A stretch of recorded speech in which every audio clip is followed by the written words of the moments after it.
Mesdames et messieurs, bonjour et bienvenue dans Parcours Brun, l'émission qui donne la parole aux personnalités qui font l'actualité et mettent en lumière leur parcours, leurs idées et leurs engagements. Notre invité du jour est M. Kasongo Gold, communicant d'État, cadre de l'UDPS, Tshisekedi, informaticien, développeur et juriste en formation. Au cours de cette émission, nous reviendrons sur des sujets majeurs, les raisons qui motivent son soutien au processus de changement de la Constitution en République démocratique du Congo, ainsi que la situation actuelle au sein de la Ligue de jeunes de la Fédération Tchango. Merci de nous suivre. Place à l'entretien. Bonjour Monsieur Kasongo, pouvez-vous vous présenter en quelques mots pour ceux qui ne vous connaissent pas? Bonjour Parcours, bonjour à nos téléspectateurs ainsi qu'à notre précieux peuple qui nous suit en ce moment. Je suis Gold Kasongo, communicateur et cadre de l'UDPS Tshisekedi. Vous avez souhaité intervenir sur des sujets d'actualité. Pourquoi avez-vous estimé important de prendre la parole aujourd'hui?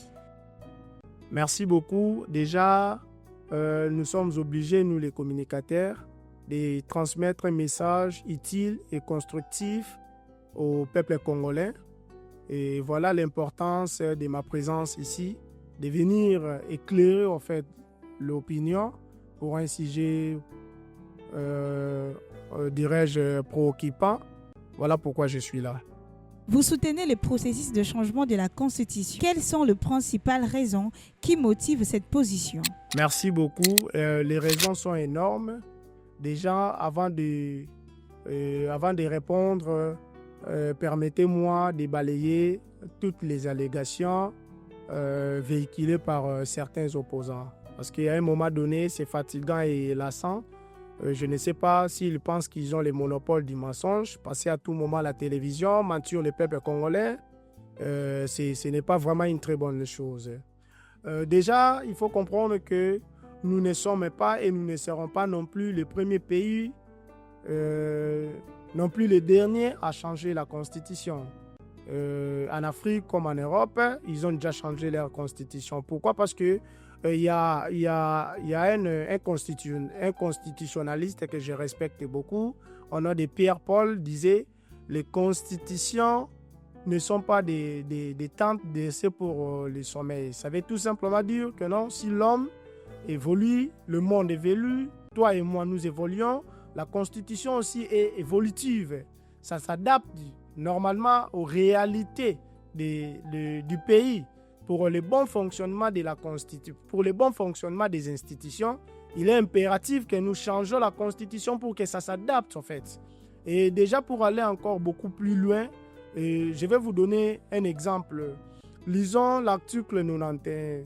Dans cet article, nous voyons tout ce que la Constitution, cette Constitution lacunaire que nous devons normalement changer, donne le pouvoir au gouvernement dirigé par la Première ministre, bien sûr, la conduite de la politique de la nation. Ça veut tout simplement dire que cette constitution donne au gouvernement la gestion quotidienne de l'État. Maintenant, qu'est-ce qui se passe? Tant bien même que, parce qu'il faut comprendre ça, que cette constitution est monothéiste. Et ce qui se passe que,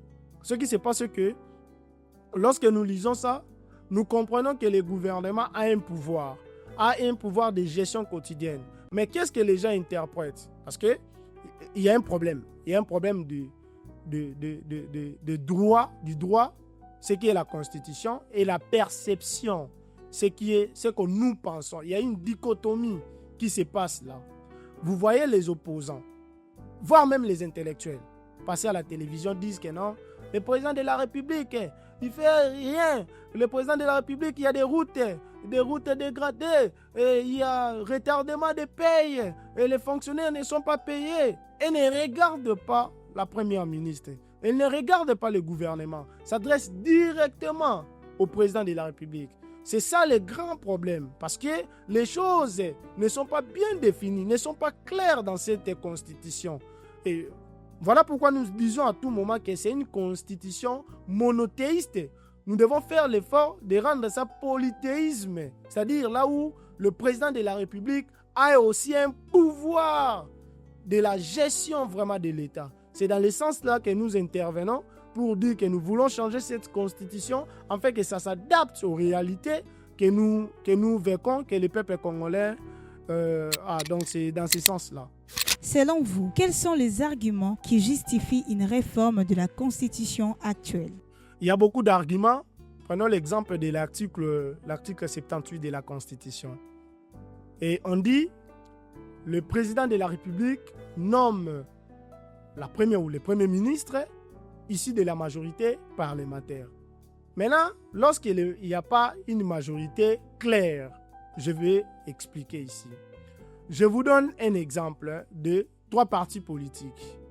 Prenons l'exemple, l'Assemblée nationale compte 200 députés. Nous avons 3 partis politiques. Parti politique A peut-être 90 députés. Parti politique B a peut-être 60 députés. Parti politique C, tout ce qui va avec. Donc, parti politique C a 60 députés aussi. Maintenant ici, nous voyons que la partie politique A beaucoup plus de députés, mais ça ne fait pas de lui, en fait, directement une majorité.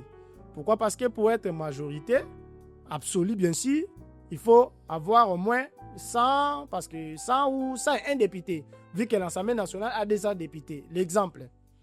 Et en ce niveau, ils vont faire quoi? Ils vont aller dans la coalition. La coalition, c'est quoi? C'est là où 3, 2 ou 4 partis s'unissent pour former une majorité. Maintenant, s'il n'y a pas une majorité ou s'il n'y a pas une bonne collaboration, si le parti politique là refuse de s'unir, le parti politique là, refuse de s'allier, tout ça c'est un problème.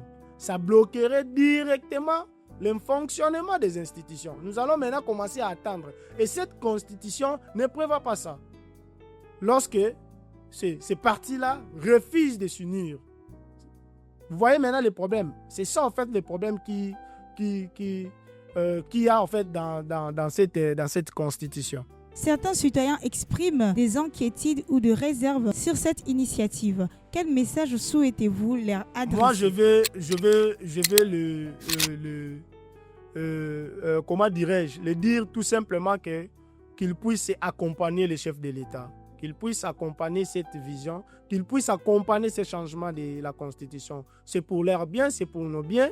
C'est très important que nous puissions accompagner ce processus du changement de la Constitution. C'est avantageux en fait pour nous.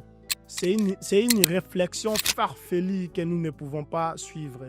Déjà, je les ai suivis. Ils disent que non, nous devons... Pourquoi? D'abord, il faut comprendre une chose. Pourquoi ils veulent assez qu'on organise les élections, mais ils ne veulent pas qu'on change la Constitution? Vous allez directement comprendre que cette opposition travaille directement avec le rebelle, travaille directement avec les gens qui tuent ce Congo. Ce n'est pas normal. Vous ne voulez pas qu'on change la Constitution ou vous avez la difficulté, vous avez des énormes difficultés de comprendre d'abord ce que dit cette Constitution. Parce qu'il n'y a pas de clarté dans cette Constitution. Et après, vous ne voulez pas qu'on change ça. Non, c'est un moment qu'on doit changer. Ça, c'est pour l'intérêt général. C'est avantageux d'abord pour nous. Donc, je crois qu'il faut... C'est une obligation. C'est une obligation pour nous. Et avec beaucoup d'efforts que le président de la République mène, il faut vraiment changer cette Constitution pour bloquer tout. Il y a beaucoup d'articles dans cette Constitution qui partagent d'abord nos biens avec le pays voisin. Il y a beaucoup d'articles.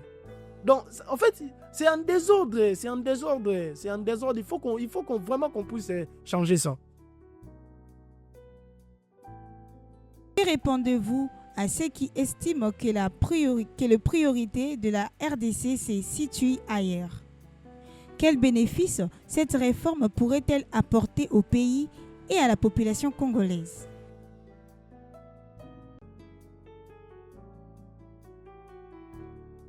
Encore des propos, des messages absurdes. Ce n'est pas normal. Comme je viens de vous dire, comment est-ce qu'ils veulent assez qu'on puisse organiser les élections, qu'on ne change pas la Constitution? Je crois que c'est le moment opportun. C'est vraiment le moment opportun de changer cette Constitution. Ça va nous protéger, ça va nous sécuriser directement.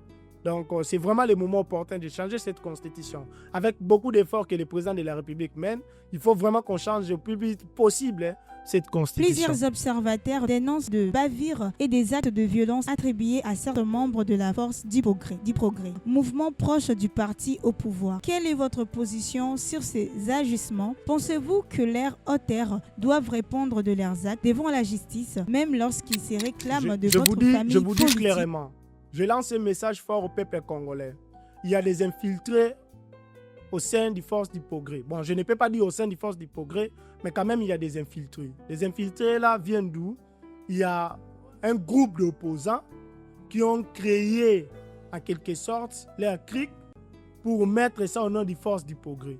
Ce sont les infiltrés. Il y a déjà une ligne de conduite que le secrétaire général de l'UDPS, le CG Augustin Kabouya, et avec le président Moselou, ils ont donné quelque chose au chef, aux forces du progrès, c'est-à-dire une ligne de conduite de se comporter, en fait, de travailler. Moi, je vois que dire que la force du progrès traîne des... Non, ce sont eux-mêmes qui font ça.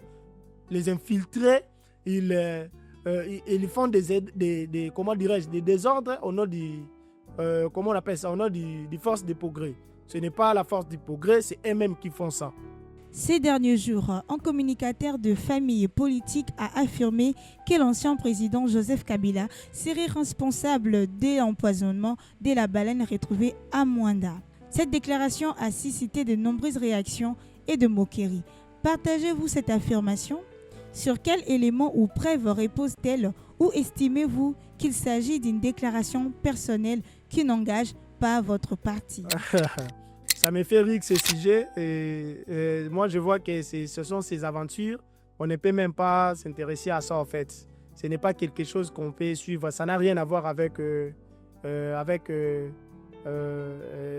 ce n'est pas important, en fait. Moi, je vois qu'il n'y a pas une importance de suivre ça. Merci à vous, Messieurs Kasongo Gold, d'avoir accepté notre invitation et d'avoir partagé votre analyse sur ces différents sujets. Merci également à vous, chers téléspectateurs, d'avoir suivi cette édition de Parcours Brand. N'oubliez pas de vous abonner, de partager cette émission et d'activer la cloche des notifications pour ne manquer aucun de nos prochains rendez-vous. Je suis Rachel Diakouboukoua, merci de votre fidélité et à très bientôt pour une nouvelle édition de Parcours Brand.